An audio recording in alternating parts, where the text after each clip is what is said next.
بسم اللہ الرحمن الرحیم۔ دو تین اشعار آپ کی گوش گزار کرتا ہوں جو ہمارے سیاستدانوں کے رویوں کی عکاسی کرتے ہیں۔ یوں تو بن بیٹھے ہیں ہزاروں چمن پرا مگر، یوں تو بن بیٹھے ہیں ہزاروں چمن پرا مگر، وہ جس کو الفت چمن سے وہ صیاد نہیں ملتا۔ گرج کر تو ہوتی ہیں تقریریں، گرج کر تو ہوتی ہیں تقریریں، مگر خضر راہ نہیں ملتا۔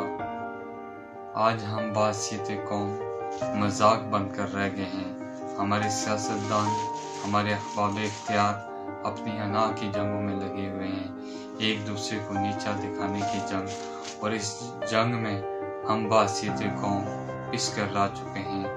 غریب دن بدن غریب سے غریب تر ہوتا جا رہا ہے۔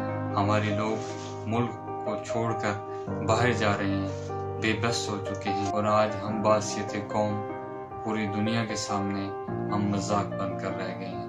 اگر آج بھی ہم نے اپنی سمت کو درست نہ کیا، ہم اپنی ذات سے نکل کر ملک و قوم کے لیے جب تک نہیں سوچیں گے تو ہمارا مستقبل، ہماری نسلوں کا مستقبل خوفناک ہے۔ ہم اس وقت تک ترقی نہیں کریں گے جب تک کہ ہم اپنے ذاتی مفادات پر قومی مفادات کو ترجیح نہ دیں، اس ملک کے لیے ایک ہو جائیں، انائیں چھوڑ دیں، تو یقیناً اسی میں ہماری بہتری ہے۔